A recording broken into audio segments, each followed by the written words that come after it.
The crystal chandeliers cast a golden glow that seemed to touch everyone but me. I stood in the corner of the ballroom, my back pressed against the wall as if I could somehow dissolve into the cream-colored wallpaper. The champagne in my glass had gone flat, much like my hopes for the evening. I hadn't wanted to come to this charity gala in the first place, but my roommate Liv had insisted. "You need to network, Emma," she'd said, thrusting the invitation at me.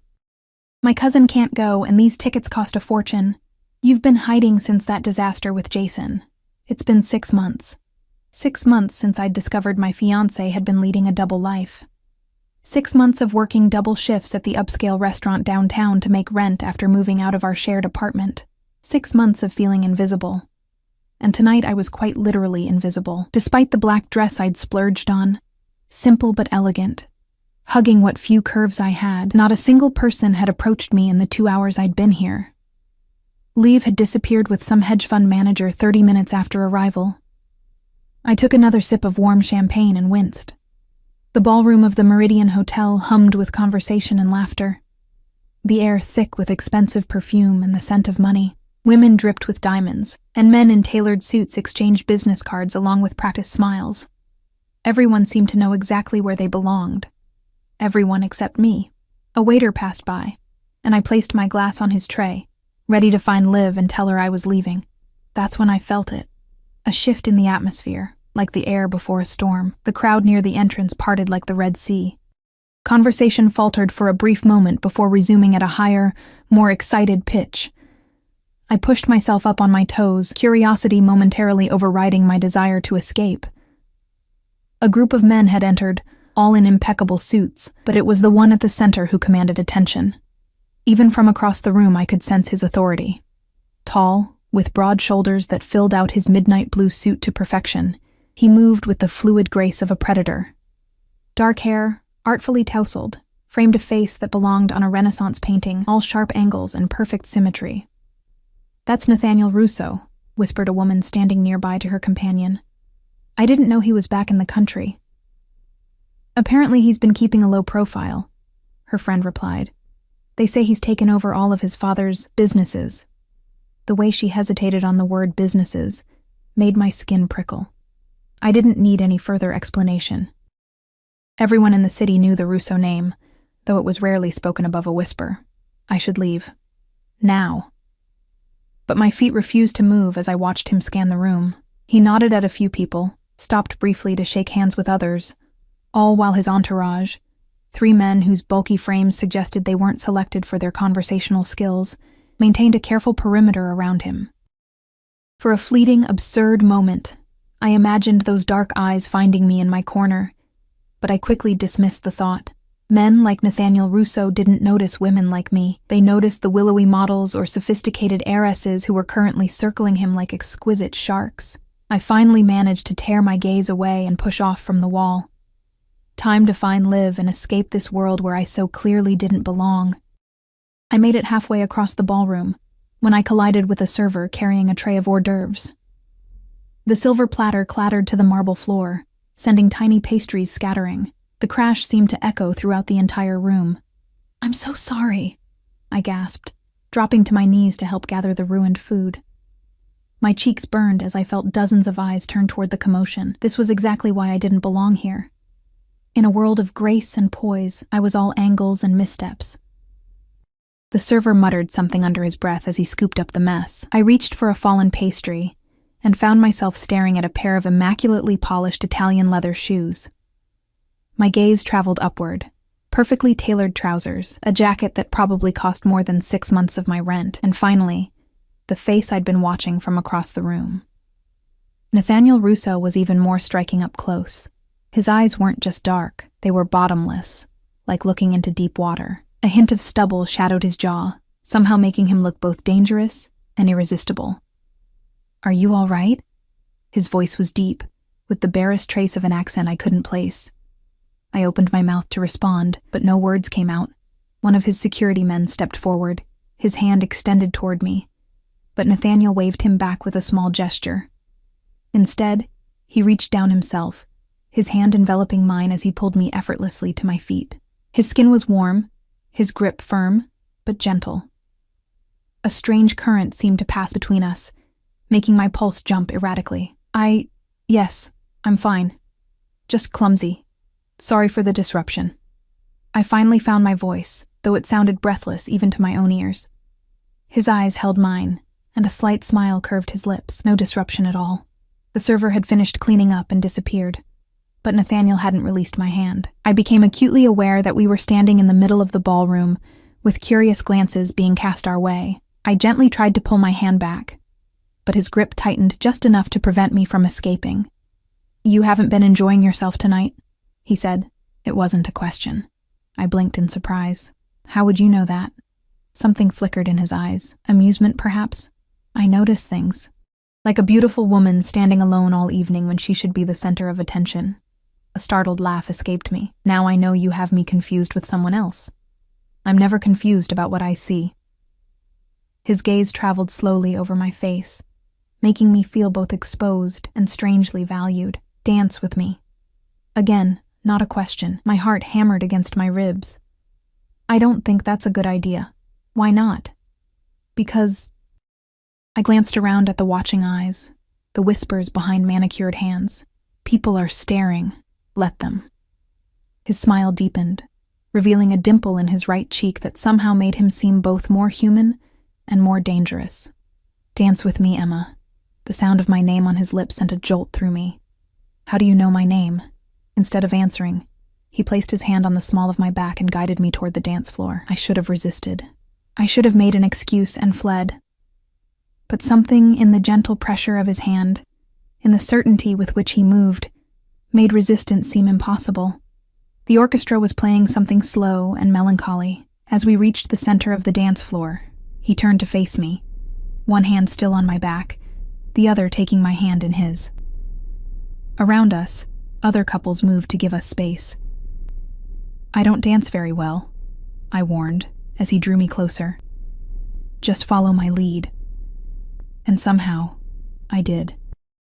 My usual awkwardness melted away as he guided me through the steps.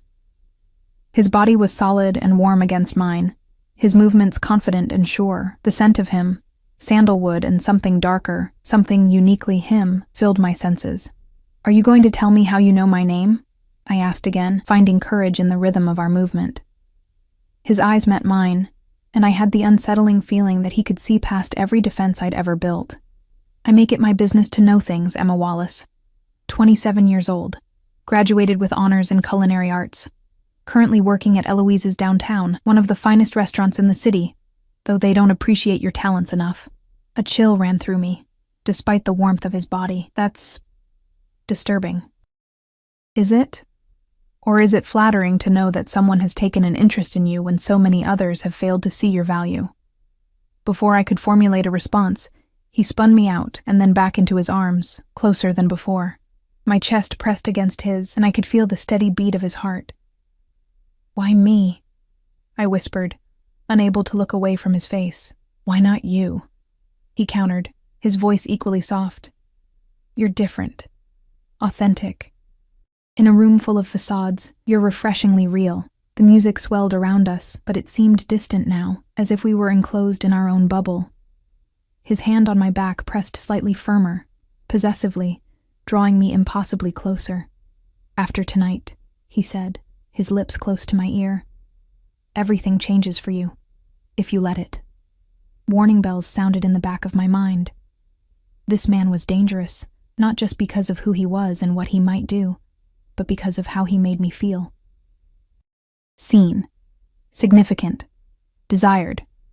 After months of invisibility, those feelings were more intoxicating than any champagne. "And if I don't want things to change?" I challenged, even as my body betrayed me, melting further into his. His smile was slow and confident. "You do. I can feel it." His hand slid from my back to my waist, his fingers splaying possessively. "Besides, it's already too late." The music ended, but he didn't release me. Around us, people were watching openly now, whispering behind their hands. I spotted Liv across the room, her eyes wide with shock. "I should go," I said, reality intruding on the strange spell he had cast. "Should you?" He finally loosened his hold, but kept his hand on my waist. Or should you stay and see what happens next? I opened my mouth to make an excuse, to retreat to safety, when a man in a dark suit approached, leaning close to Nathaniel's ear. Something in Nathaniel's expression changed, hardened, before he nodded once. He turned back to me, and for a moment, I thought I glimpsed regret in his eyes. It seems business requires my attention. But this isn't over, Emma. He reached up, brushing a strand of hair from my face with surprising gentleness. I'll have someone drive you home. That's not necessary. It wasn't an offer. His tone remained soft, but there was steel beneath it. He signaled to one of his men, who stepped forward. Franco will see you safely home. And Emma? He leaned closer, his lips brushing my ear. Lock your doors tonight. I'd hate for anything to happen to you before I see you again. With that cryptic warning, he pressed something into my hand, a small, heavy card, and then he was gone, moving through the crowd with his men flanking him. I looked down at what he'd given me, a business card, heavy stock, with just a phone number embossed in gold. Liev appeared at my side, breathless with excitement and concern. Emma? What the actual hell? Do you know who that was? I nodded slowly, my fingertips tracing the embossed number on the card. Nathaniel Russo. Not just Nathaniel Russo, the Nathaniel Russo. His family practically owns half the city. They say he's... She lowered her voice. Dangerous. I looked toward the door where he had disappeared, still feeling the ghost of his touch on my skin, the warmth of his breath on my ear. I know, I whispered, clutching the card tighter. And that was exactly what terrified me. Not just who he was, but the fact that despite everything I knew about him, everything I should fear, all I wanted was to see him again. As Liv continued to barrage me with questions, my gaze drifted to where Franco stood waiting, his expression impassive but watchful. The weight of Nathaniel's parting words settled over me like a cloak. Lock your doors tonight. What exactly had I stumbled into with one clumsy misstep and a single dance? The sleek black car glided through the night-draped city streets, its tinted windows separating me from the world outside. Franco, Nathaniel's man, hadn't spoken a word since helping me into the back seat of the luxury sedan. Liv had tried to insist on coming with me, but something in Franco's expressionless face had made her back down. She'd extracted a promise that I'd call her the moment I got home. It's just up here, I said, breaking the silence as we approached my apartment building. Nothing fancy. A renovated brownstone split into units, mine being the smallest on the third floor. Franco's eyes met mine briefly in the rearview mirror, acknowledging my words with the slightest nod. As the car stopped, I expected him to simply let me out. But instead, he stepped out and opened my door, scanning the quiet street with practiced vigilance before offering me his hand. Thank you for the ride, I said, clutching my small purse where I'd tucked away Nathaniel's card. Mr. Russo asked me to see you to your door. His voice was surprisingly gentle for a man his size. I wanted to refuse, to maintain some small semblance of control over this bizarre evening, but the memory of Nathaniel's warning echoed in my mind. I nodded and led the way into the building. Franco followed me up the 3 flights of stairs, his footfalls nearly silent behind me. At my door, I turned, expecting him to leave, but he gestured for my keys. I need to check inside first. I blinked. Excuse me? Mr. Russo's instructions were clear. I need to make sure your apartment is secure before I leave. A chill ran down my spine. Why wouldn't it be secure? Franco's expression remained unchanged. It's just a precaution. Reluctantly, I handed over my keys. He entered first, moving through my small apartment with surprising efficiency, checking the bathroom, the bedroom, even opening my closet doors. Only then did he nod, apparently satisfied. Lock up behind me, he said, returning my keys. Don't open the door unless you know who's on the other side. He paused, then added, Mr. Russo will contact you soon. After he left, I triple-locked my door, my mind spinning. I leaned against the wall, trying to process the events of the evening. My phone buzzed. Liv, as promised, checking that I'd made it home. I reassured her I was fine, deflecting her questions with a promise to talk tomorrow. Alone in my apartment, I kicked off my heels and padded to the kitchen, pouring a glass of water with shaking hands. The business card sat on my counter, the gold number catching the light. What was I supposed to do with it? Call him? Wait for him to contact me? And why me? The question kept circling back. I was nobody. A line cook with dreams of my own restaurant someday, currently just trying to make ends meet after my ex had left me with nothing but debt and trust issues. Men like Nathaniel Russo didn't notice women like me, yet he had. Not just noticed, he'd sought me out, known my name, details about my life. The thought sent another shiver through me. This one not entirely from fear. I carried my water to the window and looked out at the city lights. Somewhere out there, Nathaniel Russo was going about his business, whatever that entailed. The thought should have frightened me more than it did. Sleep proved elusive that night. Every creak of the old building, every distant car horn had me sitting up in bed, heart racing. When I finally drifted off near dawn, I dreamed of dark eyes and strong hands guiding me through an endless dance. Morning came with gray light, filtering through my blinds and the incessant beeping of my alarm. For a moment, I lay there, wondering if the previous night had been some elaborate fantasy. But the business card on my nightstand, I'd moved it there before bed, confirmed that it had all been real. I showered and dressed for work, trying to push thoughts of Nathaniel from my mind.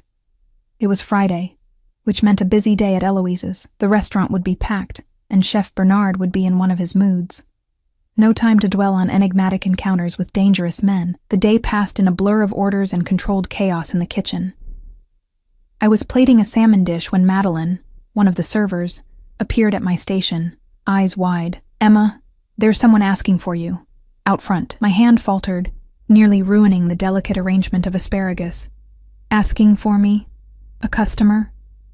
She nodded, glancing over her shoulder. "He says his name is Nathaniel. No last name, but Emma. He's got 2 scary-looking guys with him, and he's sitting at table 9.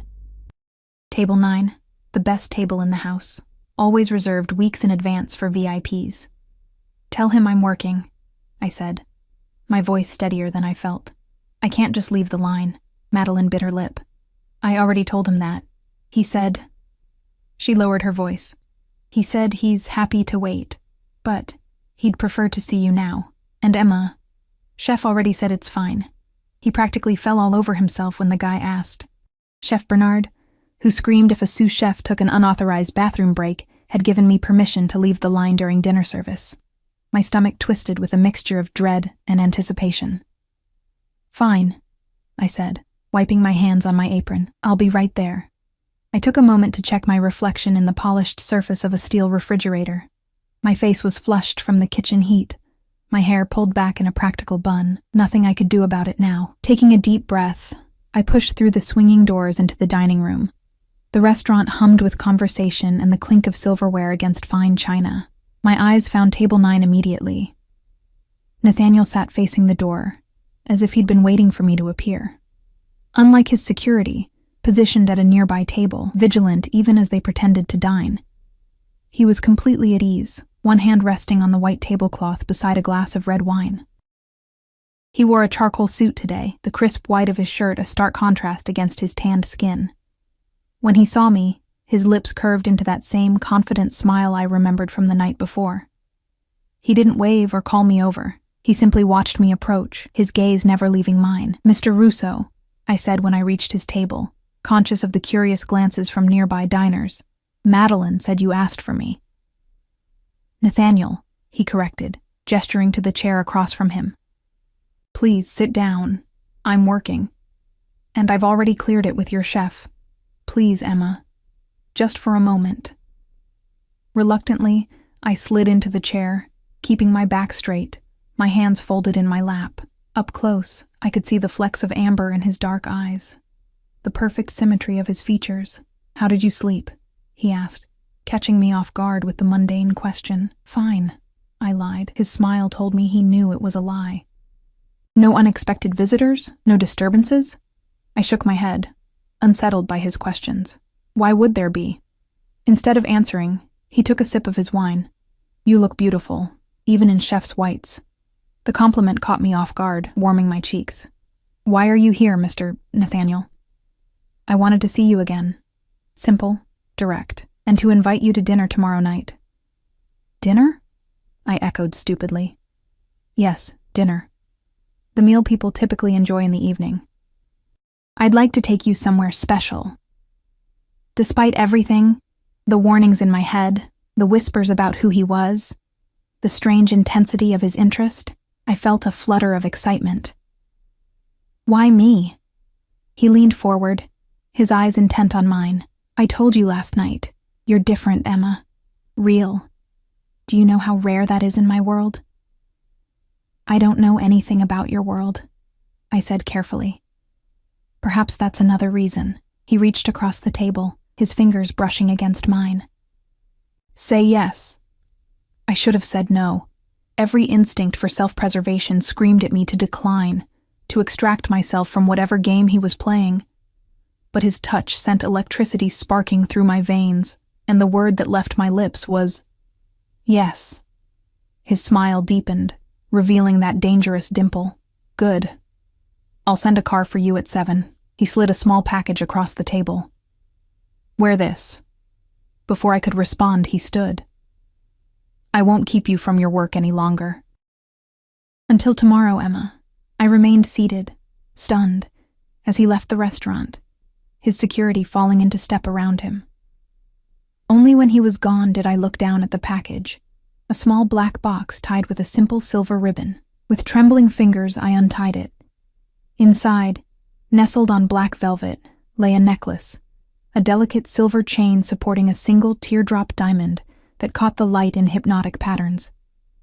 A small card underneath read simply, "To match your eyes, N." My breath caught.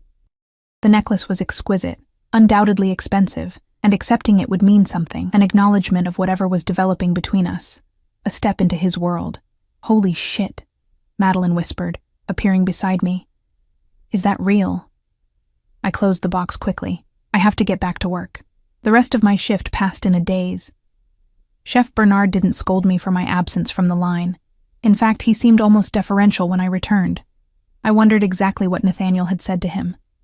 By the time I got home that night, exhaustion had settled deep in my bones, but sleep remained elusive. I took out the necklace again, letting the diamond catch the lamplight.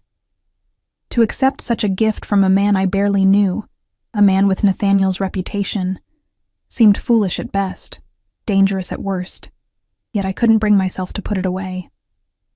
My phone rang, startling me. Unknown number. My heart jumped to my throat as I answered. Hello? Did you like it? Nathaniel's voice was low, intimate in the darkness of my apartment. I clutched the phone tighter. It's beautiful, but I can't accept something like this. Why not? Because it's too much, too expensive, too meaningful for someone you just met. He chuckled softly. It's a necklace, Emma, not a proposal. And it's nowhere near the value of what I intend to give you. A shiver ran through me. What does that mean? It means I see your potential, even if you don't yet. It means I want to know you better. It means tomorrow night is just the beginning. I swallowed hard. Beginning of what? That depends on you. His voice dropped lower. Are your doors locked, Emma? The abrupt change of subject caught me off guard. Yes, but... Good. Keep them that way. There was a pause, and I heard voices in the background. I have to go. Sweet dreams, Emma. The line went dead, leaving me staring at the phone, the necklace still clutched in my other hand. What was I getting myself into? Saturday dawned bright and clear, but my mind was anything but. I spent the day alternating between anticipation and anxiety, changing my outfit a dozen times before settling on a simple black dress, different from the one I'd worn to the gala, but equally understated. At 6:30, I finally relented and fastened the diamond necklace around my throat. The stone rested just at the hollow of my collarbone, cool against my skin. At precisely 7:00, my buzzer rang. I expected Franco, but when I opened the door, Nathaniel himself stood there, a bouquet of white roses in one hand.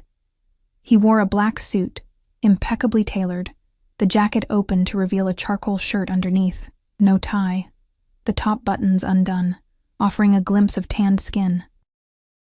His eyes traveled slowly from my face to the necklace, then lower, taking in the dress, before returning to meet my gaze. Something like satisfaction flickered in his expression. "Perfect," he murmured, stepping forward to hand me the roses. His scent enveloped me, that same intoxicating blend of sandalwood and something uniquely him. "You're stunning, Emma." "Thank you," I managed, taking the flowers. "I didn't expect you to come yourself." He smiled, the expression transforming his face from merely handsome to breathtaking. "For you, I make exceptions to many rules." As I put the roses in water, I was acutely aware of him moving around my small apartment, taking in the modest furnishings, the collection of cookbooks, the few personal photographs. "You live alone?" he observed. Not a question. "Yes." I hesitated, then added, "Since my ex and I split up." Something hardened in his expression. "The one who cheated on you." I stilled. "How did you know that?" "As I said, I make it my business to know things about people who interest me." He moved closer, his gaze intent. "He was a fool. Anyone who had you and didn't value it deserves to lose everything." The vehemence in his voice should have alarmed me. Instead, it sent a thrill of dark pleasure through me. "Well, he's gone now." "Good." Nathaniel reached out, his fingers brushing against the diamond at my throat. "This suits you. Though nothing could enhance your beauty." His touch lingered, warm against my skin. I found myself leaning into it, drawn by some magnetic force I couldn't explain or resist. "We should go," I said, my voice barely above a whisper. Before what?" His eyes darkened, his hand moving from the necklace to cup my cheek. "Before I change my mind about dinner," I admitted. His smile was slow, knowing. "We wouldn't want that, would we?" He stepped back, offering his arm. "Shall we?" Outside, a sleek black Bentley waited, Franco holding the door open. As we approached, I noticed another car behind it. More security, I realized. Nathaniel's hand rested possessively on the small of my back as he helped me into the Bentley's plush interior. As we pulled away from the curb, I couldn't shake the feeling that tonight would change everything. That by accepting his invitation, his gift, I was crossing a threshold from which there would be no return. And the most terrifying part was how much I wanted to see what waited on the other side. The restaurant wasn't in the city. We drove for nearly an hour, leaving the crowded streets behind for winding coastal roads. Nathaniel sat close beside me in the Bentley, his thigh occasionally brushing against mine when the car took a curve. Each casual touch sent sparks through me. "Where are we going?" I finally asked, breaking the comfortable silence that had settled between us. "A special place," he replied, his eyes reflecting the passing headlights. "Somewhere private, where we won't be interrupted." The implications of his words hung in the air. Private. Alone. With him. "Are you nervous?" he asked, his voice low. "Should I be?" His lips curved into that now familiar smile. "Not with me, Emma. Never with me." Eventually, the car turned down a narrow lane bordered by ancient oak trees. Their branches formed a canopy overhead, dappling the moonlight. At the end of the drive stood a stunning cliffside villa, its white stone walls glowing against the night sky. Lights illuminated a terraced garden that appeared to spill right to the edge of the sea. "Is this yours?" I asked, unable to keep the awe from my voice as Franco opened the door for us. "One of my properties," Nathaniel said, helping me from the car. "I prefer it for special occasions." His hand returned to the small of my back, warm and possessive, as he guided me toward the entrance. The massive wooden doors swung open before we reached them, revealing a slender man in a black suit. "Good evening, Mr. Russo," he said, bowing slightly. "Everything is prepared as you requested." "Thank you, Joseph." Nathaniel's tone was cordial, but carried an unmistakable note of authority. We stepped into a soaring entryway, marble floors gleaming beneath a crystal chandelier. The villa was a perfect blend of old-world elegance and modern luxury, with arched doorways leading to glimpses of sumptuous rooms beyond. Joseph disappeared, and I realized we were now completely alone. No security visible, though I had no doubt they were nearby. "Come," Nathaniel said, taking my hand. "I want to show you something before dinner." He led me through the villa to a set of glass doors that opened onto a stone terrace. The night air was cool and salt-tinged, carrying the rhythmic sound of waves crashing against the cliffs below. The terrace had been transformed into a private dining paradise. A table set for two, surrounded by hundreds of candles and hurricane lamps that flickered in the gentle breeze. White roses, matching those he'd brought to my apartment, spilled from crystal vases. This is... Words failed me. Too much? He suggested. Watching my reaction carefully, I shook my head. Beautiful. Like something from a dream. His eyes softened as he looked at me. That's precisely what I wanted to give you tonight. A dream. He pulled out my chair, and I sat, still taking in the breathtaking setting. The table overlooked the ocean, the horizon a distant line where black sea met star-strewn sky. Joseph reappeared with a bottle of champagne, pouring 2 glasses before retreating silently. Nathaniel raised his glass. To new beginnings. I hesitated only briefly before touching my glass to his. To new beginnings. The champagne was exquisite, like liquid gold bubbling on my tongue. Nathaniel watched me over the rim of his glass, his eyes reflecting the candlelight. Tell me something you've never told anyone else, he said unexpectedly. The request caught me off guard. Why?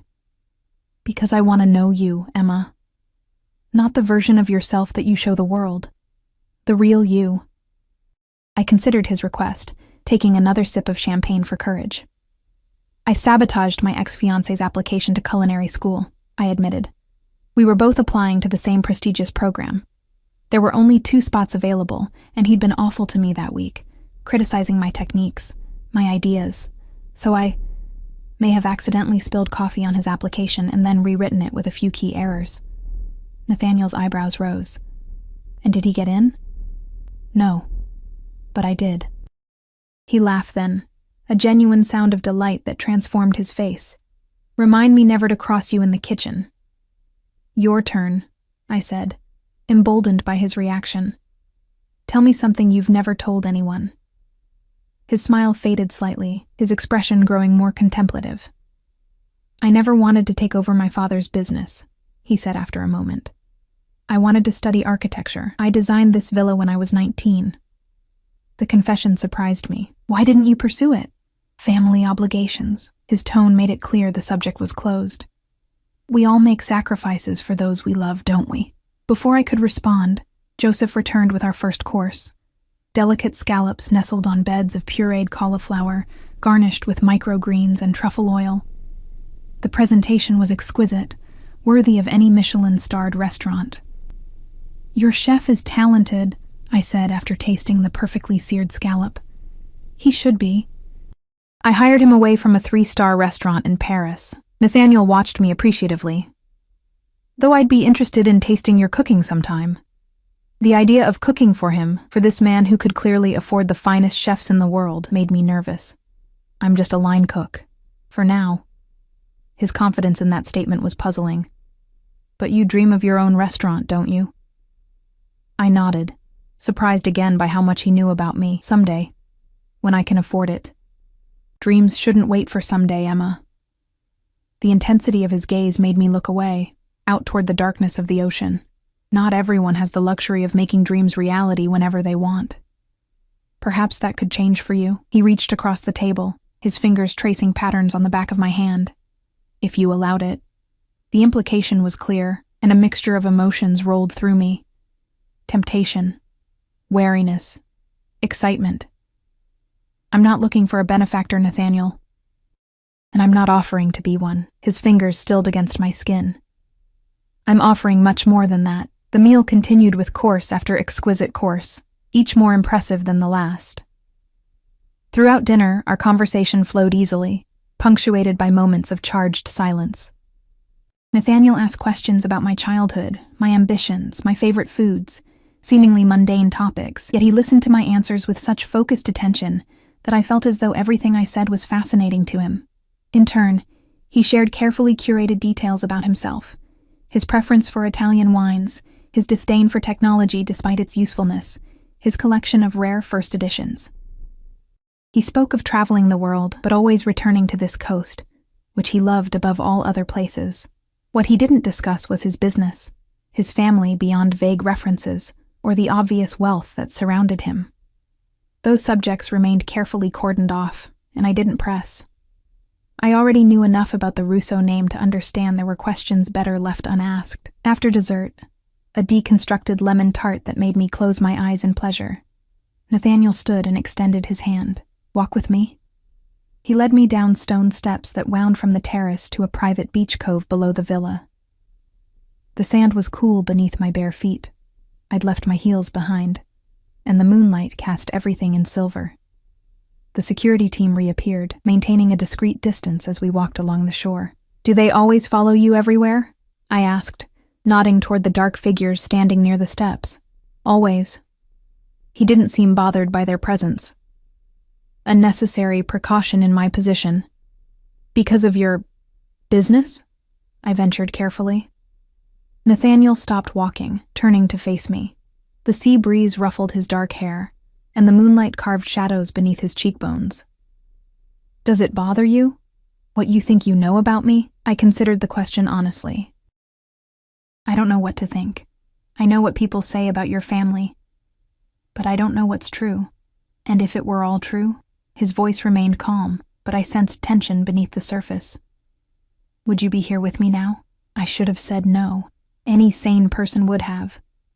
But standing there with him, the waves crashing nearby, the memory of his thoughtful questions and genuine laughter still fresh in my mind, I couldn't lie.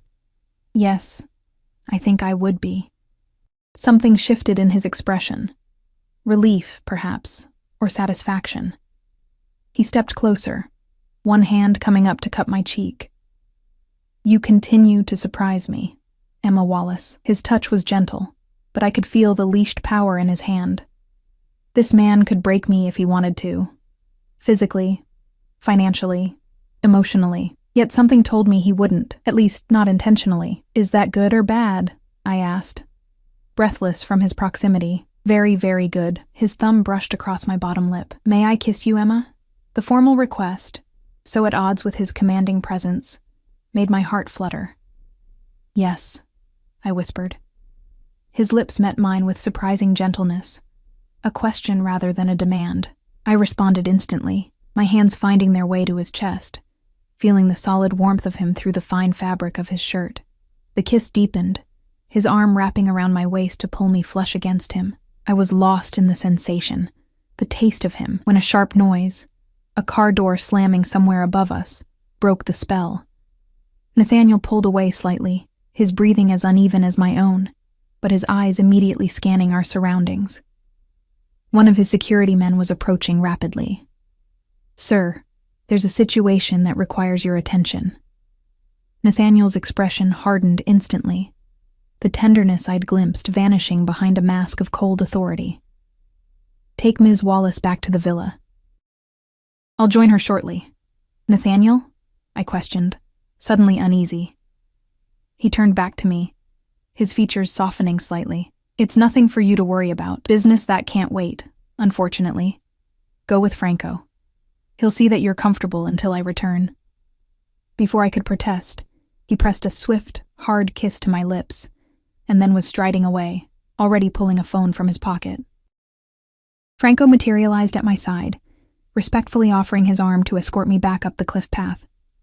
In the villa, Joseph served me another glass of champagne in a luxurious sitting room, then discreetly withdrew. I sank into a plush sofa, my mind replaying the kiss, the abrupt interruption, the immediate change in Nathaniel's demeanor.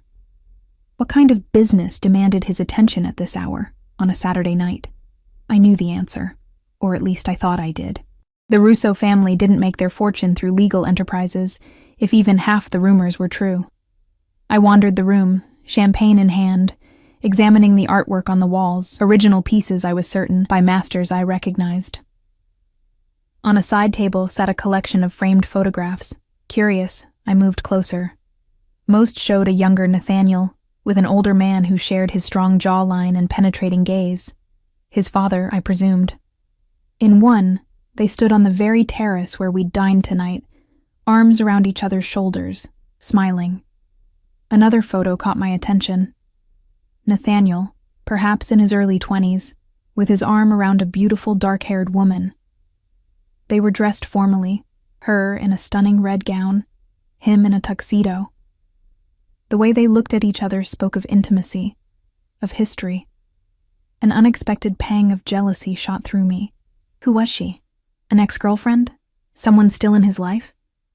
My sister, Sophia. I jumped, nearly spilling my champagne. Nathaniel stood in the doorway, watching me with an unreadable expression. I'm sorry, I said quickly. I didn't mean to pry. He crossed the room to stand beside me, picking up the photograph. No need to apologize. This was taken at her engagement party, 5 years ago. A shadow crossed his face. She lives in Milan now, with her husband and their son. You miss her, I observed, hearing the wistfulness in his tone. Every day. He set the photo down carefully. She's the only family I have left. And your father? I asked softly, nodding toward the other photographs. Nathaniel's expression closed off. Passed away 3 years ago. Heart attack. He took the champagne flute from my hand, setting it aside before capturing my fingers in his. But I didn't come back to discuss my family. I came to apologize for the interruption. Is everything okay? I ventured. Your business is handled. His tone made it clear the subject was closed. And now I can focus on what's truly important tonight. His eyes traveled over me possessively. You. The intensity of his gaze made me shiver. It's getting late, I said, though I made no move to pull my hand from his. Perhaps you should have Franco drive me home. Stay. The single word hung between us, fraught with meaning. Nathaniel. Not for that, he clarified, though the heat in his eyes suggested that wasn't far from his mind. It's a long drive back to the city, and it's already past midnight. Stay here. The villa has 6 bedrooms. You can have whichever one you choose. The offer was tempting. The thought of returning to my small apartment after this night of luxury and moonlit kisses held little appeal. And yet, I don't have anything with me. No change of clothes, no toothbrush. His smile was confident, as if he'd expected this objection. The master suite has a dressing room fully stocked with everything you might need. I keep it prepared for unexpected stays. The implication that other women had unexpectedly stayed here sent another jolt of jealousy through me. Nathaniel must have read it in my expression, because he pulled me closer, his free hand tilting my chin up. Don't misunderstand me, Emma. I've never brought anyone else here. This place is private. Special. His thumb traced my jawline, like what's happening between us. I searched his face for signs of deception, but found only sincerity, and that now familiar intensity that made my pulse quicken. One night, I conceded. His smile was triumphant. I'll show you to your room. He led me through the villa to a wing I hadn't seen before, eventually opening double doors to reveal a stunning suite. A massive 4-poster bed dominated the space, draped in crisp white linens. Floor-to-ceiling windows showcased the moonlit ocean, and a fireplace crackled with welcoming flames. This is the master bedroom, I realized aloud. The best room in the house, he confirmed. Nothing but the best for you, Emma. He showed me the adjoining dressing room, where clothing in various sizes hung in perfect order, and the marble bathroom with its sunken tub and shower large enough for several people. Everything you need should be here, he said, leaning against the doorframe as I explored the space. If not, just call for Joseph. I turned to face him, suddenly aware that we were alone in his bedroom, the massive bed just feet away. And where will you sleep? There are other bedrooms, he said, though his eyes told a different story. Unless you'd prefer I stayed. My face flushed at his directness. I think separate rooms would be best. For tonight. For tonight, he repeated, a promise in the words. He pushed off from the doorframe and approached me slowly, like a predator stalking prey. But his touch, when he reached me, was gentle, his fingers skating along my bare shoulder, up my neck to cradle my face. Sweet dreams, Emma. His kiss was brief but intense, leaving me breathless when he pulled away. At the door, he paused, looking back at me with an expression I couldn't quite decipher. Lock this behind me, he instructed, his tone suddenly serious. Don't open it for anyone but me. The second reminder about locked doors in as many days. Are you expecting trouble? Something flickered in his eyes. No. But in my world, it pays to be cautious. After he left, I did as he asked, turning the heavy lock with a decisive click.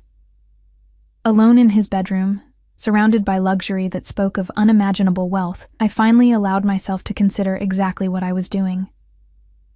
I was in the home, one of many, apparently, of Nathaniel Russo, a man whose family name was whispered with equal parts fear and respect throughout the city, a man who traveled with armed security, who received urgent business calls late at night, who spoke of caution and locked doors.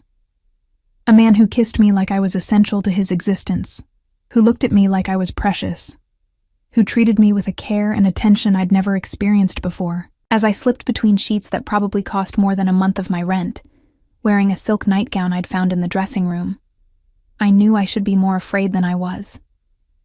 Instead, I felt an intoxicating mix of excitement and anticipation. Whatever Nathaniel Russo was, whatever dangerous world he inhabited, I was already being drawn into its orbit. And the most terrifying part was that I wanted to be there, wanted to be near him, regardless of the consequences. Sleep came surprisingly easily, the sound of distant waves lulling me into dreams of dark eyes and gentle hands and a life very different from the one I'd always known. I woke to sunlight streaming through windows I'd forgotten to close, and the distant cry of seagulls. For a moment, I lay disoriented in the massive bed, the unfamiliar luxury surrounding me.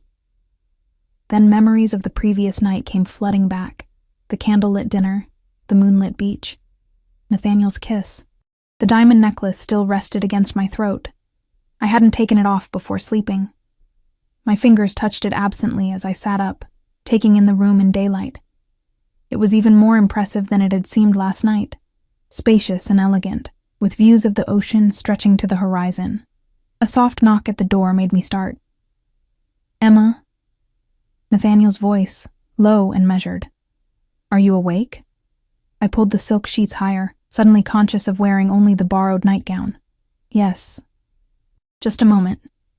In the dressing room, I found a simple white robe hanging beside the nightgowns and slipped it on before unlocking the door. Nathaniel stood in the hallway, dressed casually in dark jeans and a light blue button-down shirt with the sleeves rolled to his elbows. He looked younger somehow, less intimidating than in his suits, though no less handsome. His hair was slightly damp, as if he'd recently showered. "Good morning," he said, his eyes moving appreciatively over me in a way that made heat rise to my cheeks. "I hope you slept well." "Better than I have in months," I admitted. It was true. The bed had been like sleeping on a cloud, and for once no anxieties had plagued my dreams. "I'm glad." He held out a steaming mug. "Coffee, black with 1 sugar, right?" I took it, surprised. "How did you—" "I pay attention." His smile was warm as he leaned against the doorframe. "I've had breakfast prepared on the terrace if you're hungry, and there are clothes in the dressing room that should fit you. Take your time. I'll wait downstairs." Before I could respond, he turned and walked away, leaving me staring after him. The casual domesticity of the moment, him bringing me coffee exactly as I liked it, breakfast waiting, felt strangely intimate, as if we'd been together for years instead of having just met. I showered in the luxurious bathroom, the multiple shower heads pulsing hot water from all directions. Afterward, I found a sundress in the dressing room, pale blue linen, simple yet elegant. It fit perfectly, as did the delicate sandals I discovered nearby.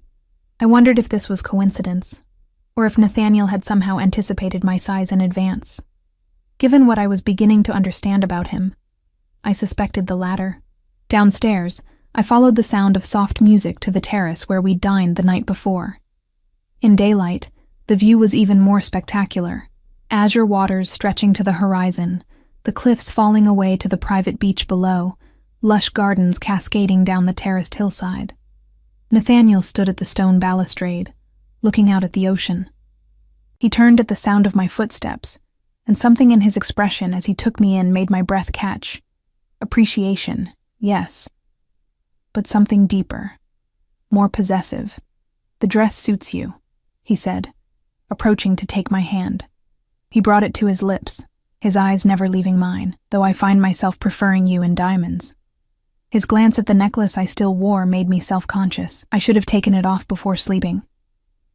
No. I like seeing it on you. His thumb traced circles on my palm. I like the idea of you wearing something I gave you while you sleep. The simple statement carried an undercurrent of possession that should have alarmed me. Instead, it sent a thrill down my spine. This man, powerful, dangerous, commanding, wanted me to wear his gift, to carry a piece of him with me even in sleep. Breakfast was laid out on a table beneath a pergola draped with wisteria. Fresh fruit, pastries still warm from the oven, eggs prepared 3 different ways, and a carafe of freshly squeezed orange juice alongside the coffee. It was a spread worthy of a luxury hotel, yet we were the only ones there to enjoy it. You must think I'm trying to impress you, Nathaniel said, noting my expression as he held my chair. Aren't you? I countered, settling into the seat. His laugh was genuine, perhaps a little. Is it working? I allowed myself a small smile. Perhaps a little. We ate in comfortable silence for a while, the ocean breeze ruffling the tablecloth. I was conscious of his eyes on me, watching as I savored the perfectly prepared food. What would you like to do today? He asked eventually. We could take the boat out, if you'd like to see the coastline from the water. Or there's a lovely town about 30 minutes from here with excellent shopping, or... His smile turned mischievous. We could just stay here. The villa has many amenities. I set down my coffee cup, reality intruding on the dreamlike quality of the morning. I should actually get back to the city. I have the evening shift at Eloise's. Call in sick. I blinked at his casual suggestion. I can't just call in sick because I want to spend the day on a boat. Why not? He seemed genuinely puzzled. Surely you've earned a day off. That's not how it works for most people, Nathaniel. I need that job. I have rent to pay, bills. I could take care of all of that for you. He said it casually, as if offering to pick up a check for lunch. You wouldn't need to worry about money again. The offer hung in the air between us, tempting and dangerous. I barely know you. You know the important parts. He reached across the table, taking my hand again. I'm not suggesting you quit your job today, Emma. Just that you allow yourself one day of pleasure without worry. Is that so terrible? Put that way. It was hard to refuse.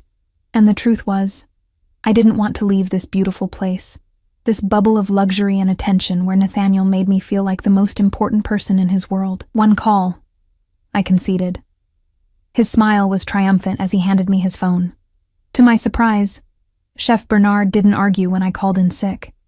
In fact, he was almost obsequious, assuring me it was no problem at all and to take all the time I needed. I handed the phone back to Nathaniel, suspicion growing. Did you speak to him? Before today, I mean. Nathaniel's expression gave nothing away. I may have mentioned that I'd appreciate his flexibility regarding your schedule. What does that mean? It means, he said, rising from his chair and coming around to pull me to my feet, that you are free to enjoy the day without worry. Now, about that boat. The boat turned out to be a sleek yacht, moored in a private dock below the villa. Franco and another security man I hadn't met accompanied us, maintaining a discreet distance as Nathaniel helped me aboard. Do you sail? He asked, leading me to the upper deck where a captain waited. I laughed. Do I look like someone who knows how to sail a yacht? You look like someone who could do anything she set her mind to.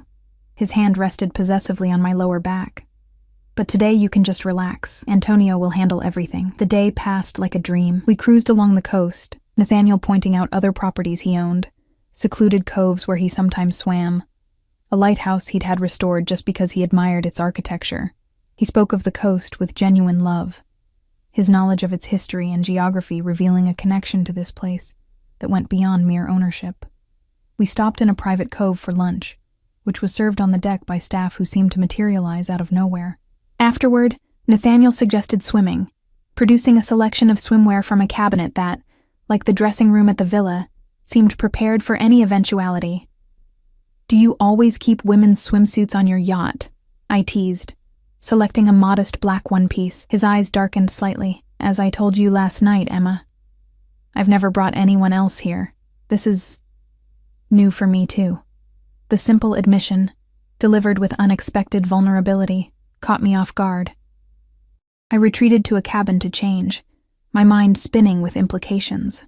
If he was telling the truth, and something in his expression made me believe he was, then whatever was happening between us was as unusual for him as it was for me. Swimming in the crystal-clear water, the sun warm on my skin, Nathaniel's strong arms occasionally brushing against mine as we floated together, I felt myself falling deeper under his spell. He was attentive, intelligent, genuinely interested in my thoughts and dreams. When I spoke of my ambition to own my own restaurant someday, he asked insightful questions about my vision, my preferred cuisine, how I would design the space. "You could do it now, you know," he said, as we lounged on the yacht's deck afterward, the sun beginning its descent toward the horizon. "Open your own place. There's a location in the West District that would be perfect. A former bistro with an excellent kitchen already installed. It's been vacant for months." I sat up, pushing my damp hair from my face. "How do you know about that?" "I own the building." He said it casually, his eyes half closed against the sun. "You own half the city," I muttered. He chuckled. "Not quite half. A significant portion, though." He reached out, his fingers tracing a drop of water down my arm. "The space could be yours. Renovated however you like, ready to open within a month." The offer was so tempting that for a moment I couldn't breathe. My own restaurant. My dream, suddenly within reach. But reality quickly reasserted itself. I can't afford to lease a space in the West District, let alone renovate and staff a restaurant. "I'm not talking about you leasing it." His eyes opened fully now, focused on mine with that intense gaze that seemed to see right through me. "I'm talking about giving it to you." I stared at him. "Why would you do that?" "Because I can." He sat up, moving closer until his face was inches from mine. "Because I want to see you succeed. Because you have extraordinary talent that's being wasted at Eloise's." His hand came up to cup my cheek. "Because I want to see you smile the way you're smiling right now at the mere thought of it." My heart raced. No one had ever believed in me like this. Offered me something so perfectly aligned with my dreams. It was overwhelming and suspicious. "What would you want in return?" I asked, my voice barely above a whisper. His thumb brushed over my bottom lip. "Just you, Emma. Your time, your attention, your trust." "My trust," I repeated, searching his face. "That's a lot to ask from someone in your position." Understanding flickered in his eyes. He knew exactly what I was asking. "I would never hurt you, Emma. Never betray your trust. What I do, who I am, that part of my life would never touch you. Can you really promise that?" Instead of answering, he leaned forward and kissed me. Unlike our first kiss on the beach, this one held nothing back. His lips claimed mine with passionate intensity, his hand sliding into my hair to hold me in place as his mouth moved over mine. I responded with equal fervor, my arms wrapping around his neck, my body arching toward his. When he finally pulled away, we were both breathing hard. "I can promise to protect you," he said, his voice rough with desire. "With everything I have, with my life if necessary." The vehemence in his voice should have frightened me. Instead, it sent a thrill of dark pleasure through me. This powerful, dangerous man was offering me not just material things, a restaurant, financial security, but his protection, his focus, his devotion. Was that what I saw in his eyes? "I don't need your protection," I said, trying to maintain some semblance of independence despite the way my body still hummed from his kiss. His smile held no humor. "Everyone needs protection in this world, Emma. You just haven't realized it yet." We returned to the villa as the sun was setting, casting golden light across the cliffs. Despite my protests that I needed to return to the city for work the next day, Nathaniel convinced me to stay for dinner. "One more meal," he'd said, his fingers entwined with mine. "Then I'll have you driven back tonight if that's what you truly want." I agreed, telling myself it was the promise of another exquisite meal rather than the reluctance to leave his side that swayed me. While I showered and changed into a simple black dress I found in the seemingly endless dressing room, Nathaniel took a business call. I could hear the low murmur of his voice from the bedroom, his tone different from when he spoke to me. Harder, more commanding, a reminder of who he really was outside this romantic bubble we'd created. Dinner was served in a different location this time, a more intimate setting in a glass-walled room that jutted out over the cliff edge, giving the impression of dining suspended above the sea. Candles again. Soft music. White roses. Nathaniel waiting for me with that now familiar look of appreciation and hunger. The conversation flowed as easily as the wine, but there was an undercurrent of tension between us now, a sense of decisions pending. I hadn't given him an answer about the restaurant, and he hadn't pressed, but the offer hung between us, tantalizing and complicated. "Come back to the city with me tonight," I said impulsively as dessert was served. "See my world for a change." Surprise flickered across his face. "Your apartment?" I nodded. "It's small and nothing special, but it's mine. I want you to see it. Really see it. Not just the quick impression you got yesterday." He considered this, his head tilting slightly. "You want me to understand where you come from?" "Yes." I reached across the table, taking his hand in a reversal of our usual dynamic. "If whatever this is between us is going to continue, you should know me. The real me. Not just who I am when surrounded by all this." I gestured at the luxury enveloping us. Something softened in his expression. "I'd like that." After dinner, while arrangements were being made for our return to the city, I wandered onto the terrace for one last look at the moonlit ocean. The night was clear, stars scattered across the velvet sky, the sea a dark, shifting presence below. I sensed rather than heard Nathaniel join me. His arm slipped around my waist from behind, pulling me back against his chest. I leaned into him, allowing myself to enjoy the solid warmth of him, the sense of security his embrace provided. "Thank you," I said softly. "For what?" "For this weekend.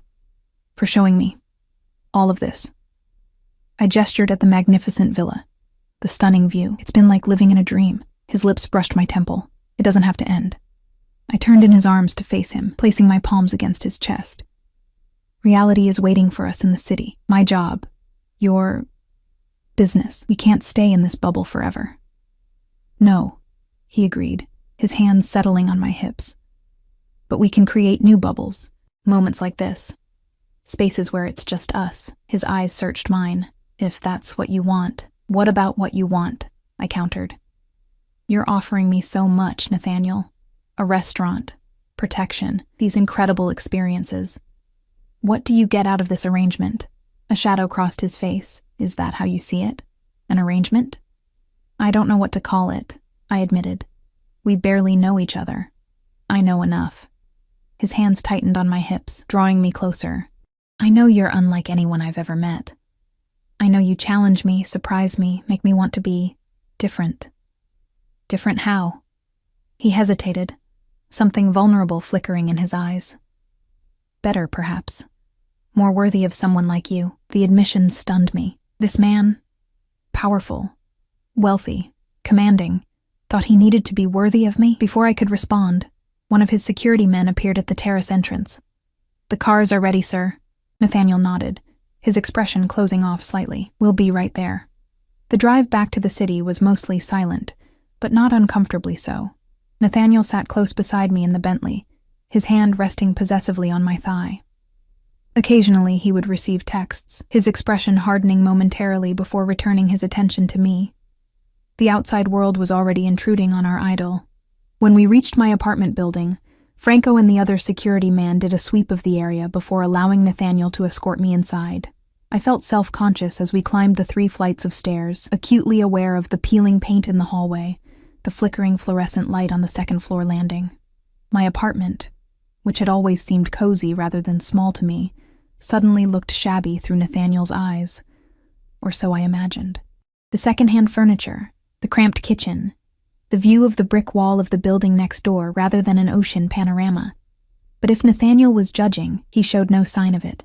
He moved through my space with genuine interest, examining the cookbook collection on my shelves, the few family photos on my walls, the small herb garden struggling to survive on my kitchen windowsill. "It's very you," he said finally, turning to face me with a smile that seemed entirely sincere, warm, inviting, full of potential. Relief flooded me. "It's not much, but it's perfect," he interrupted, closing the distance between us. "Because it's yours. His kiss was gentle at first, but quickly deepened into something more urgent. My hands found their way under his jacket, feeling the warmth of him through his shirt. His own hands pulled me tight against him, one tangling in my hair, the other at the small of my back. When we broke apart, both breathing hard, a question hung silently between us. Stay or go? My bedroom door was visible from where we stood, the decision seemingly simple yet fraught with implications. Nathaniel's phone buzzed in his pocket. He ignored it at first, his eyes still locked on mine, but when it buzzed again immediately, something like resignation crossed his face. "I need to check this," he said, his voice rough with restrained desire. I nodded, stepping back to give him privacy. He turned away, the phone to his ear, his voice dropping to that harder register I'd heard earlier. I moved to the kitchen, filling a glass with water, trying not to eavesdrop but catching fragments nonetheless. "When? Are you certain?" "No. Keep them there. I'll handle it personally. Yes. Tonight." When he turned back to me, his expression had changed completely. The warmth was gone, replaced by a cold fury that made me take an involuntary step back. "I have to go," he said, already moving toward the door. "Business that can't wait. Nathaniel, Franco will stay outside your door tonight," he continued, as if I hadn't spoken. "Don't leave the apartment. Keep everything locked. I'll call you when I can." Fear crept up my spine. "What's happening? Are you in trouble?" Something softened briefly in his expression as he returned to me, cupping my face in his hands. "Nothing for you to worry about. Just a situation that needs my personal attention." "You're scaring me," I admitted. He pressed a hard, quick kiss to my lips. "Don't be scared. Just be safe. For me." And then he was gone, the door closing firmly behind him.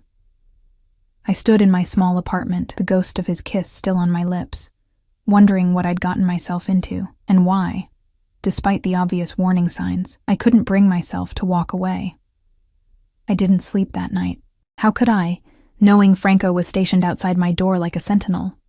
Knowing Nathaniel was out there somewhere, handling some mysterious situation that had transformed him from attentive suitor to cold-eyed enforcer in the span of a phone call. I paced my small apartment, checking the locks repeatedly, jumping at every noise from the street below.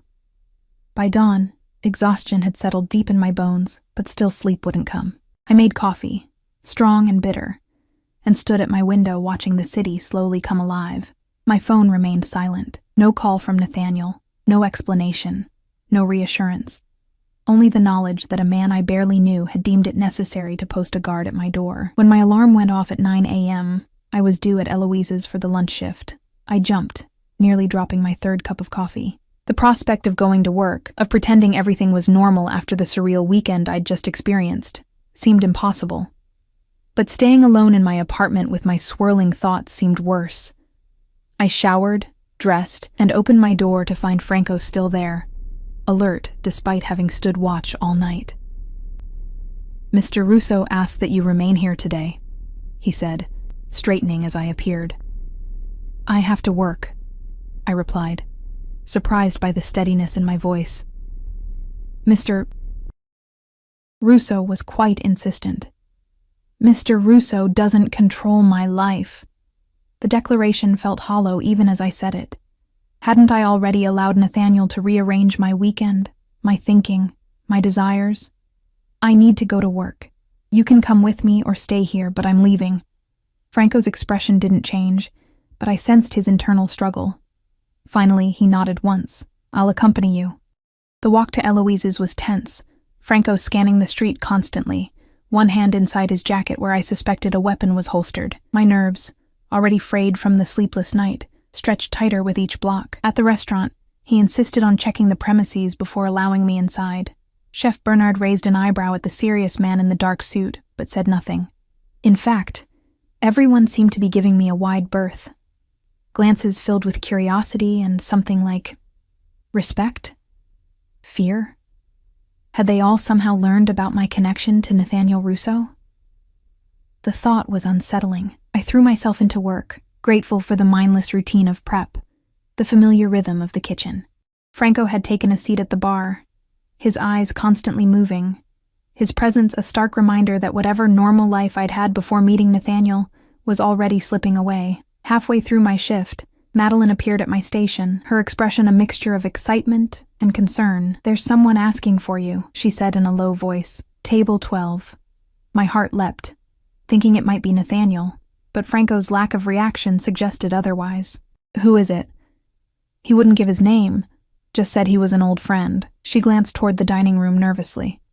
"He looks important. Expensive suit, really intense eyes." I wiped my hands, untying my apron. "I'll be right back." Franco stood as I emerged from the kitchen, but I waved him back. "I'm just checking on a table. I'll be visible the whole time."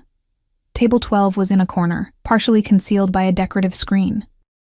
As I approached, I saw a man sitting alone, his back to the wall, giving him a clear view of the entire restaurant.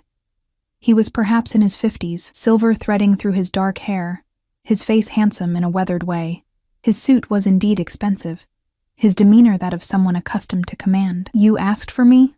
I said, stopping a cautious distance from the table. He looked up, and something in his gaze, calculating, assessing, reminded me jarringly of Nathaniel. "Ms. Wallace, please join me." "Do I know you?" His smile didn't reach his eyes. "No, but I know quite a bit about you. I'm Vincent Caruso." The name meant nothing to me, but something in his tone suggested I should recognize it. I remained standing. "What do you want?" "To talk about Nathaniel Russo." He gestured to the empty chair across from him. "Please, this concerns your safety." At the mention of Nathaniel, I glanced toward Franco, who was watching us intently from the bar. He hadn't intervened, which meant either he didn't recognize this man as a threat, or he hadn't noticed who I was speaking with. Reluctantly, I sat. "What about Nathaniel?" Vincent leaned forward slightly. "You've become quite close to him in a very short time." "That's none of your business," I said, making to stand again. "Did you know," he continued as if I hadn't spoken, "that the last woman Nathaniel showed interest in ended up disappearing, vanished without a trace?" Ice spread through my veins. "You're lying." "Am I?" He removed a phone from his pocket, sliding it across the table. On the screen was a photo of a beautiful blonde woman, smiling at the camera, Valerie Klein. She was seeing Nathaniel for about 3 months. Then she started asking questions about his business, about certain inconsistencies she'd noticed. She disappeared 2 days later. I pushed the phone back toward him, my hand trembling slightly. "Why are you telling me this?" "Because Nathaniel Russo is not who you think he is." Vincent's voice dropped lower. "He's dangerous, Ms. Wallace, not just because of his business dealings, but because of what he's become. His father was ruthless but fair. Nathaniel," he shook his head, "he's unpredictable, volatile, and he's developed an unhealthy obsession with you." "How do you know anything about me?" I demanded, fear giving way to anger.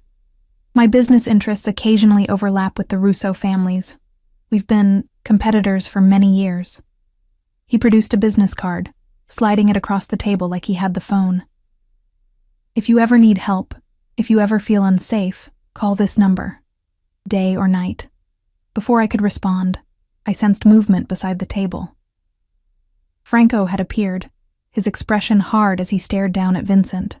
"Mr. Caruso," he said, his tone flat. Mr. Russo would consider this conversation unwelcome. Vincent smiled thinly, standing and buttoning his jacket. "I was just leaving." He turned to me, his expression grave. "Remember what I said, Ms. Wallace. The offer stands." After he left, Franco turned to me. "What did he want?" I hesitated, the business card clutched in my palm. "Just to talk. About Mr. Russo." It wasn't a question. Franco's eyes narrowed. "Mr. Caruso and Mr. Russo are not friends, Emma. You would be wise to stay away from him." "I didn't seek him out," I said defensively. "He came here, and now he's gone." Franco's tone softened slightly. "For your own safety, you should tell Mr. Russo about this conversation when he returns. When, not if." The simple word provided a measure of reassurance I hadn't realized I needed. "When will that be?" "Soon." Franco checked his watch. "Are you finished with your shift?" "Mr. Russo asked that I bring you to the penthouse when you're done." "The penthouse?" "His residence in the city. I thought of my small apartment, the sleepless night I'd spent there, the lingering fear that had followed me all day.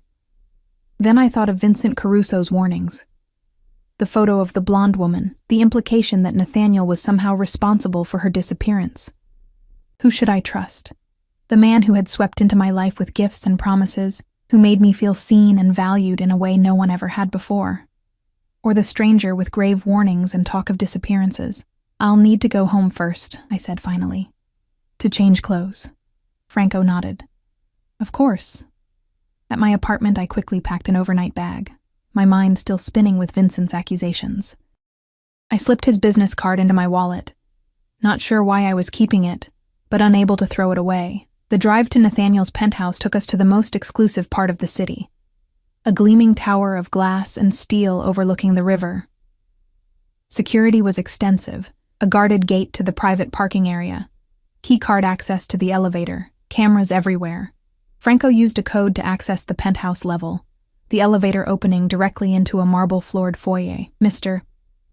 Russo will be back soon," Franco said, showing me into a massive living area with floor-to-ceiling windows showcasing the spectacular city view. "Make yourself comfortable. There's food in the kitchen if you're hungry." After he left, I wandered through the space, taking in the sleek, modern decor. Unlike the coastal villa with its old-world charm, the penthouse was all clean lines and minimalist design. It felt like a showplace rather than a home. Impressive but impersonal. The only hint of the man who lived here came from a wall of bookshelves filled with leather-bound volumes, and a baby grand piano in one corner, sheet music open on the stand. I ran my fingers over the keys, wondering if Nathaniel played or if it was just for show. Chopin, Nocturne in E-flat major. I spun around to find Nathaniel standing in the doorway, watching me.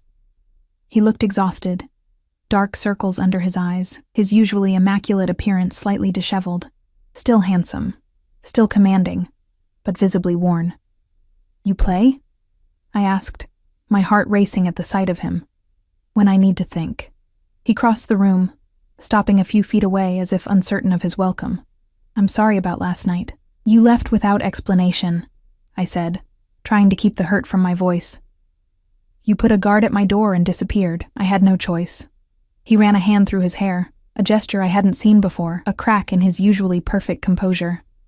"There was a situation that required my immediate attention.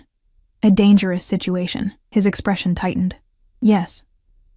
Dangerous enough that you thought I needed protection." I took a step toward him. "Nathaniel, what's going on? Who are you afraid of?" Something flickered in his eyes, surprise perhaps, that I'd read the situation so accurately. "It's complicated. Try me," I challenged. "I met someone today. Vincent Caruso." The change in Nathaniel was instantaneous and chilling, his entire body tensed, his expression hardening into something I barely recognized. "What did he want?" "To warn me about you," I said honestly. "He told me a woman you were seeing disappeared. Valerie Klein." Nathaniel's laugh was bitter. "Of course he did. And did he mention that Valerie Klein was working for him? That she was planted in my organization to gather information? That she's very much alive and living quite comfortably on his payroll in Monaco?" I stared at him, uncertain what to believe. "He said you were dangerous, unstable. And what do you think?" Nathaniel closed the distance between us, his eyes searching mine. "Am I dangerous, Emma?" I thought of the security men who followed him everywhere, the urgent phone call that had transformed him, the way people deferred to him with a mixture of respect and fear.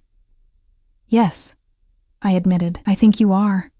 Something like pain crossed his features. "To my enemies, perhaps. Never to you." "Why not? What makes me different? You've known me less than a week, and yet I feel like I've been waiting for you my entire life." The simple declaration, spoken with such raw honesty, stole my breath. His hands came up to cup my face. "From the moment I saw you at that gala, standing alone in that corner, I knew you were different. Special." "You make it sound like fate," I whispered. "Maybe it was." His thumb traced my cheekbone. "I'm not a good man, Emma. My hands aren't clean. My business isn't legitimate. The power I wield has been built on choices many would find unforgivable." I should have pulled away.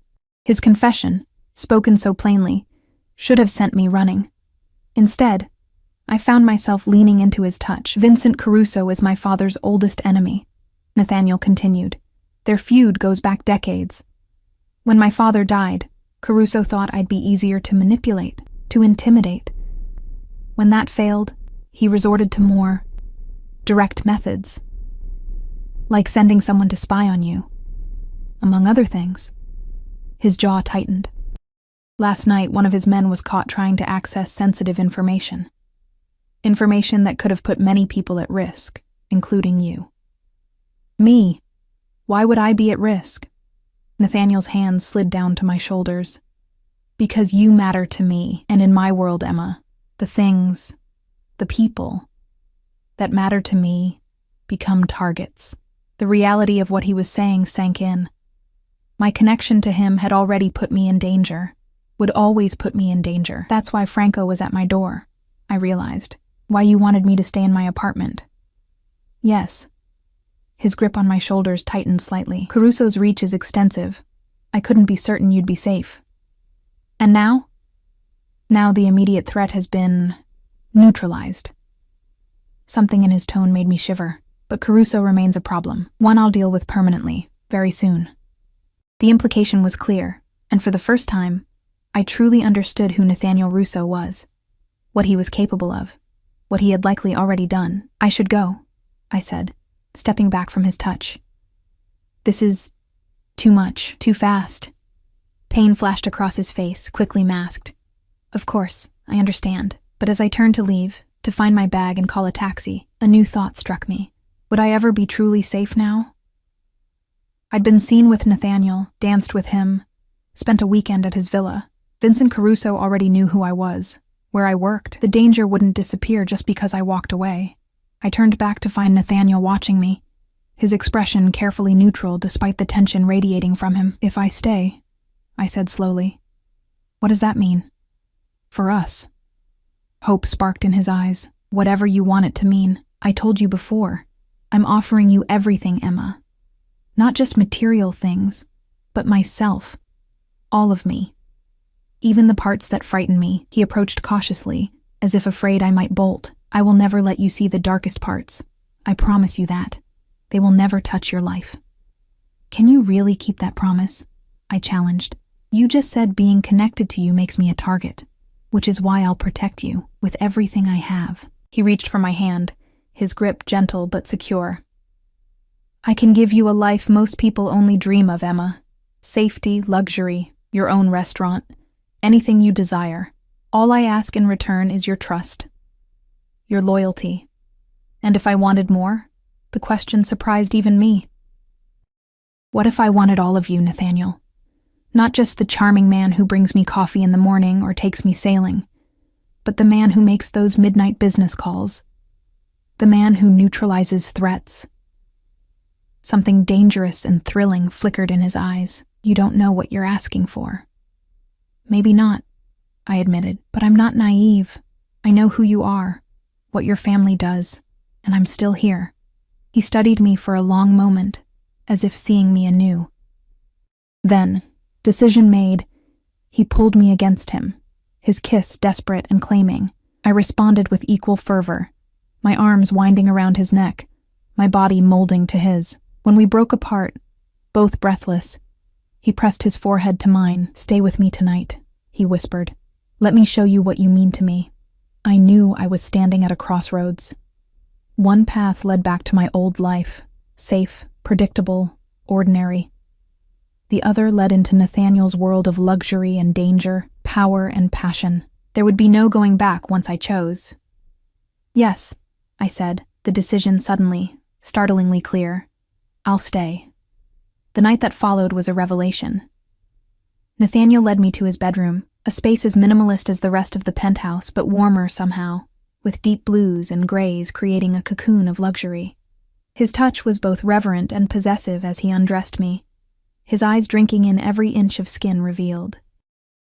Beautiful, he murmured, the diamond necklace still at my throat, catching the light as he laid me on his bed. Perfect. What followed was a claiming, a seduction, a promise sealed in the most primal way. Nathaniel was as commanding in this as he was in all things, yet attentive to every response, every gasp and shudder. When we finally lay spent in each other's arms, the city lights twinkling beyond the windows, I felt marked by him in ways both visible and invisible. "I love you," he whispered against my hair, the confession startling in its simplicity. "I think I've loved you from the moment I saw you." In the rational part of my mind, I knew it was too soon for such declarations. We'd known each other less than a week. And yet, something about it rang true, this connection that had formed so quickly, so intensely between us. "I think I might love you too," I admitted, my voice soft in the darkness. As crazy as that sounds, his arms tightened around me. Not crazy, fated. We fell asleep, tangled together, and for the first time since meeting him, I slept deeply, dreamlessly, with no fear or uncertainty to plague me. Morning brought sunlight streaming through the floor-to-ceiling windows, and Nathaniel's warm body still wrapped around mine. I studied his sleeping face, younger in repose, the hard edges softened, the perpetual vigilance temporarily set aside. I slipped from the bed carefully, wrapping myself in his discarded shirt, and padded to the kitchen to make coffee. As I waited for it to brew, gazing out at the spectacular city view, I felt a strange sense of peace. Whatever came next, whatever complications awaited us, I knew I had made my choice. Nathaniel found me there, coming up behind me to wrap his arms around my waist, his lips finding the sensitive spot below my ear. "Good morning," he murmured. "Sleep well?" I leaned back against his chest. "Better than I have in years." "Good." He turned me to face him, his expression serious despite the intimacy of the moment. "We need to talk about what happens next." "Next?" I echoed, a flutter of uncertainty returning. "Caruso knows about you now," he said, his hands settling on my hips. "That makes staying in your apartment unsafe. I want you to move in here, with me." The suggestion, more of a command really, should have seemed premature, overwhelming. Yet after everything that had happened, it felt almost natural. "Nathaniel, we've known each other less than a week, and in that time, I've become more certain of what I want than I've ever been about anything." His gaze was intense, unwavering. "I want you in my life, Emma, permanently. I want to wake up with you every morning. I want to give you everything you've ever dreamed of." "And what do you want in return?" I asked, echoing my question from the night before. "Really?" His smile held a hint of that dangerous edge I was humming to recognize, and despite myself, to crave your loyalty, your trust, your love. His hand came up to cup my face. "Give me those things, and I'll move heaven and earth for you." It should have sounded like hyperbole. Coming from any other man, it would have.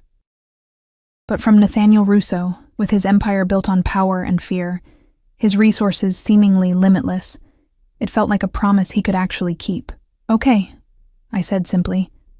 Surprise flickered across his face. "Okay? I'll move in with you, on one condition." I placed my palm against his chest, feeling his heart beat steady and strong beneath my hand. "No secrets between us. If I'm going to be part of your life, all of it, then I need to know what I'm getting into." He studied me for a long moment, as if measuring my resolve. "Some things might be better for you not to know, Emma. That's not how this works," I insisted.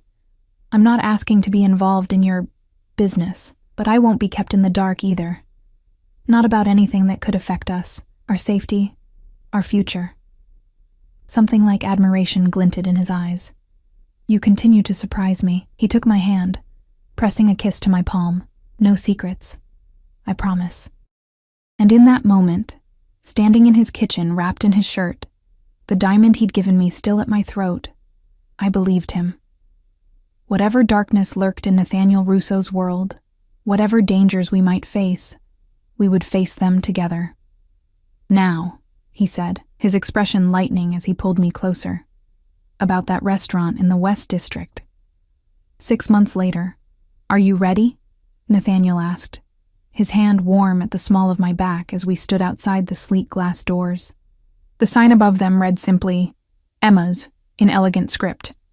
I took a deep breath, smoothing the front of my chef's jacket. As I'll ever be. He turned me to face him, pride evident in his eyes. You've created something extraordinary here.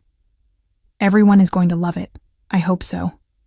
I glanced over his shoulder at the crowd gathering on the sidewalk. Food critics, local celebrities, influential bloggers, all waiting for the grand opening of the city's newest upscale restaurant. My restaurant. True to his word, Nathaniel had given me the building in the West District, along with a generous budget for renovations and staffing. But everything else, the menu, the decor, the concept, had been mine alone. He'd been supportive but never interfering, offering suggestions only when asked, connections only when needed. The last 6 months had been a whirlwind of activity and change. Moving into Nathaniel's penthouse, planning the restaurant, slowly learning more about his world and his business. There had been challenges. Vincent Caruso had made one more attempt to warn me before mysteriously deciding to retire to Italy, his business interests in the city rapidly diminishing. I never asked Nathaniel directly what had happened, and he never volunteered the information. Some secrets I had learned were better kept. Our relationship had deepened in ways I hadn't thought possible in such a short time. Nathaniel remained possessive, protective, sometimes controlling, but always devoted. The diamond necklace he'd first given me had been joined by other gifts. A ring with a stone that made the necklace look modest by comparison, a key to a house on the coast near his villa, a trust fund in my name that ensured I would never want for anything again. But more precious than any material gift was the way he had opened his life to me, introducing me to his sister Sophia and her family, sharing stories of his childhood, even allowing me glimpses of the business that had made his family powerful. He kept his promise. No secrets between us, even when the truth was difficult or dangerous. You're thinking too hard, Nathaniel said now, his thumb brushing my cheek. Tonight is for celebrating. I smiled up at him, the anxiety receding at his touch. You're right. Behind him, I could see Franco and the other security men positioned strategically around the entrance. Some things hadn't changed. Nathaniel's caution, his insistence on protection. But I had come to find comfort in their presence rather than fear. Ready to open the doors? Nathaniel asked. I nodded, squaring my shoulders. Ready. As he stepped aside to let me do the honors, I caught a glimpse of my reflection in the glass doors. Confident, poised, draped in success and security. So different from the woman who had stood alone and invisible at that charity gala 6 months ago. Everyone had ignored me that night.